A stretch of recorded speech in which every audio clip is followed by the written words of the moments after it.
second, and producer Amy Pascal.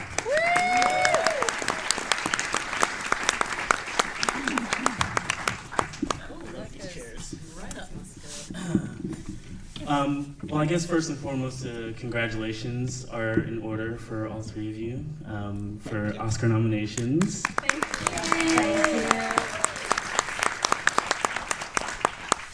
My first question, Greta, this film is much bigger in scale than the previous works, and I'm just curious, in approaching this movie from coming off of Lady Bird, sort of what your approach might have been, if that was something that you were conscious of, had to contend with, if it was ever a concern or a struggle. Before I'm going to answer that, but first of all, can I ask everyone in the audience, how did it sound to you, the movie tonight? Did it sound good? Yeah. This is my favorite sounding room, and this is where I mixed this movie. It made me really happy to know that you guys were watching it in this room, because it you get it a certain way on a big mixing stage, and then you're like, but when will it ever sound like this again? I have to say, it sounded very warm. Yeah. I was watching part of it before it was pulled out. Yes, it's very, I remember when I first listened to it down in this room, and it was like, it's not over there as a mix. It gets inside you, which is pretty amazing. And also, it's really hard. Now we're just talking about mixing. I am, but I feel like someone told me once, like, you think that things as a mixer that are difficult are like, I don't know, like crazy explosions and stuff, but it's actually, dialogue is really hard. I was actually going to say, I've seen the movie probably like 5 times now. You have? Oh, absolutely. I love it so much. And every time I love it more and more. But this time, and I assume it must be part of the mixing, I heard things that were sort of off in the distance that I hadn't heard before, like when characters are walking and action might be somewhere else. As well as I noticed the score much more this time around. So. Yeah, it's good room. It's a great room. Yeah. Sorry for that digression, but now we're back on topic. Yeah, to go back to your original question, I knew when I started writing the movie that I wanted to do something that honored what I felt was the epic scope of what Little Women is and what it means to, not just girls and women, but a lot of girls and women over the 150 years that it's been a book. That's okay. I don't know what's happening.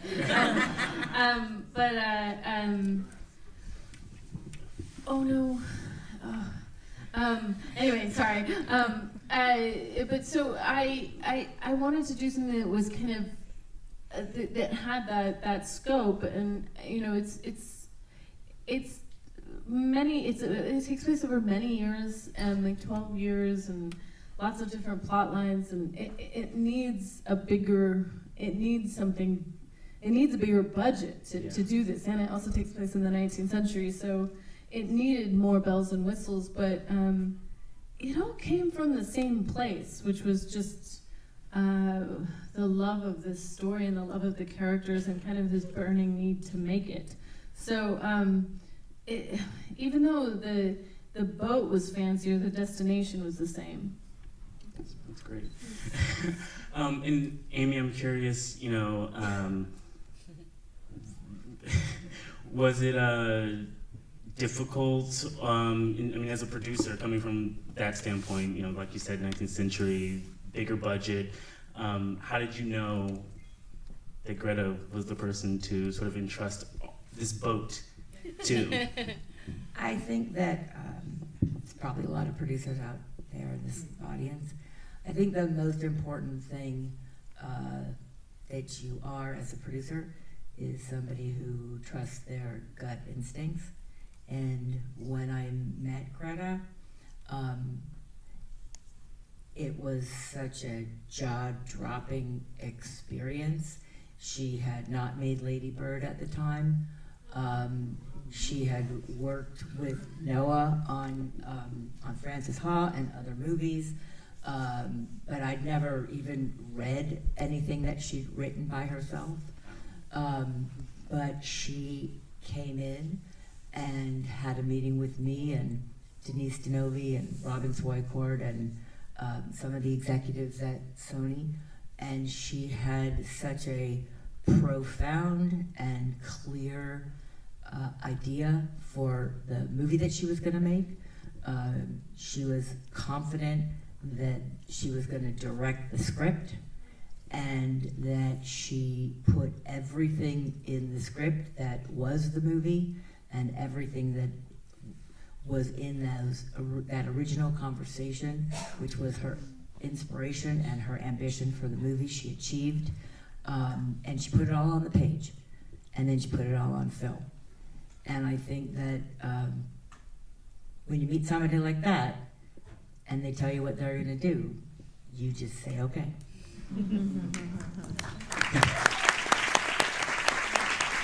Yeah, I love Frances Ha, but I assume it's got to be pretty amazing to sell a pitch like that in the room, not having known.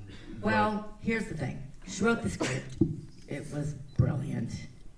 Then everybody saw Lady Bird, and they were like, okay, yeah, okay, this is like a major new visionary in our business. This is somebody with voice. This is somebody who sees the world differently. This is somebody who is a real world-class filmmaker. So yeah, it is Little Women, not the most sought-after IP in the world. But what Greta was able to do, and what she was clear about from the beginning, is she was going to take all of the versions of Little Women and everybody's experience, whether they'd read the book, seen the movies, seen the anime version, gone to a Broadway version of it. There's been many adaptations of it, but what she wanted to do was something that I don't think I'd ever seen before in an adaptation of a book, which was take our collective understanding of what Little Women meant in American history, in American literature, to women, and she made a movie about that movie, and she made a movie within a movie that was about Greta, and about Greta's experience as a woman and filmmaker in the world. And I just don't think I'd ever seen that before. So the thing is that what we do is try to find voices and art that is commercial, that people can believe in, that are going to touch people. And when you know you're in the presence of that, you just got to go. I definitely do want to touch on some of the things that you just mentioned there, but first, Florence, not Amy. Florence was in a great movie also last year, Midsummer, which she's phenomenal in. I imagine you had not seen, that wasn't done at that time. No. So I'm just curious what... We competed with it. Yeah, we're Yeah. we were on this lot, on phone calls with producers trying to make sure her schedules work. I saw her in Lady Macbeth, which was, she was just utterly brilliant. Is that what Yeah. Is that what sort of drew you? What was it about sort of Yeah. her as an actress, as a performer? I was mesmerized by her. Yeah. And I knew immediately she was Amy too, and I knew she was Amy from, I don't know, did I tell you this? I don't know.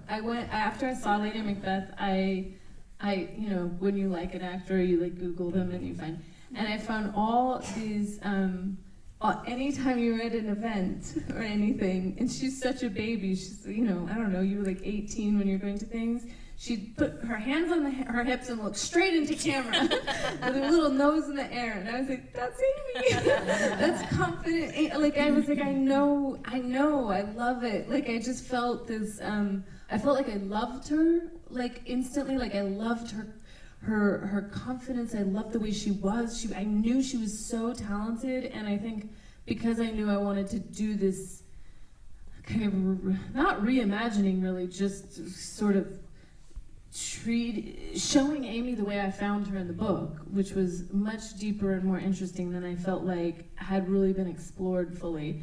And I just knew it was her. And then, yeah, so she was, she made Midsummer right before she made Little Women. Right. And Florence, when you came to Little Women, just the story, how did you relate to it? Did you see yourself as Amy? Did you relate to a different character? Yeah, my gran read it to me when I was younger. I'd go stay around her house on the weekends and she'd read me her favourite classics. So it'd be Secret Garden, Little Women. And I remember my gran was always so excited when Amy did something really naughty. And I remember really loving seeing her nose wrinkle up every time she read Amy's words. So that was my introduction, and then obviously I reread it later, and then Greta's script came in. And I literally did Midsummer just before, and we had about like 4 days difference. And he came in, and Amy was just the best thing to be for 3 months. And I think also there's something like, I was trying to think about why I loved being the younger version of Amy so much every single day. And that's because if I think back to being a kid, I can't think of a photo or a video or a memory where I'm not doing, or anyone isn't doing, a dirty, cheeky laugh. And you're always filled with so much joy, even if you're covered in mud or falling in a lake or whatever. And I think I was just so happy to tap into that child again. And just be free, and Greta was so wonderful in just letting me be a kid and eat all the food on set and throw popcorn and scream and fantasize about Laurie, and like she just encouraged me to not be an adult, and that was honestly blissful after Midsummer. Yeah, I was going to say it must have been a relief after that film. Greta, taking such a storied classic, and as Amy said earlier, really sort of imbuing it with your own Greta-isms, the things that we've come to know, even just from Lady Bird. I'm just kind of in awe and curious whether it's something that that you realize if you're picking sort of spots to really have yourself or your bits in the story, or if it's just something that naturally kind of in telling and adapting it just sort of flow out. Well, this book was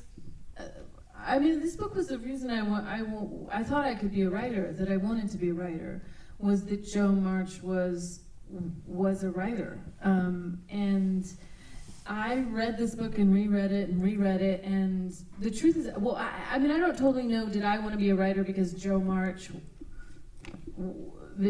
because I wanted to be a writer, then I loved Jo March because she wanted to be a writer, or I loved Jo March and then I wanted to be a writer, because my identity and this book fused so early, and I think that often happens with fiction in childhood, that you can't quite tease out where you begin and where the character begins and how that intertwines. So it was already so deeply a part of me, and then I had the very surreal experience of, I'd read it, and then I hadn't read it since I was like 15, and then I read it when I was 30, and even though I knew almost every single line, it was like I had never read it before.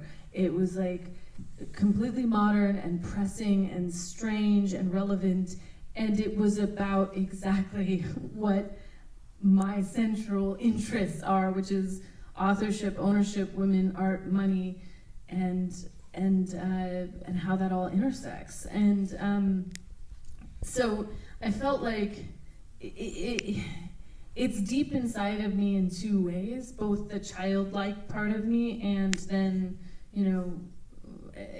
realizing as an adult what was there. And then as an adult, I started looking into who Louisa May Alcott was, who I never knew when I was a kid. And I think one of the things about the book, which is odd, but I had blocked out, really, was Jo doesn't become a writer in the book.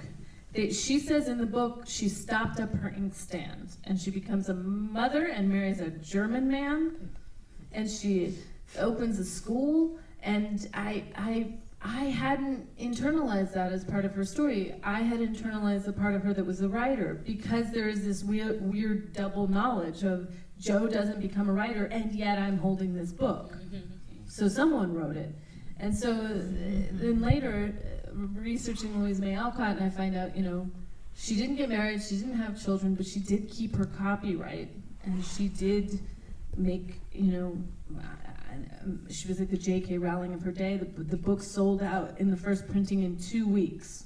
And she had her own copyright, so she was able to go to another publisher and negotiate a better rate for herself. I mean, amazing. I mean, it's sort of astonishing that this was the woman that she was. So, in any case, all of this is to say, so little of the text of this movie is me being just the author. So much of this is taken from either directly from the book, or from letters, or from journals, or from other writings of Louisa's. And at the very least, every single thing that anyone says in the movie is footnotable. I can tell you why it's there. It's never just me. And I think that's down to how much my identity had merged with this book over the 36 years I've been on this planet.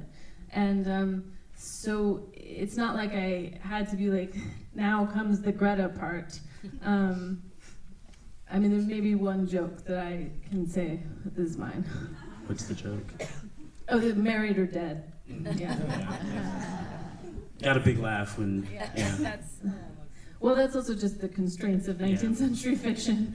It's interesting to hear you talk about also researching Louisa, because, I've heard the story described as, a romance, as a journey of self-discovery.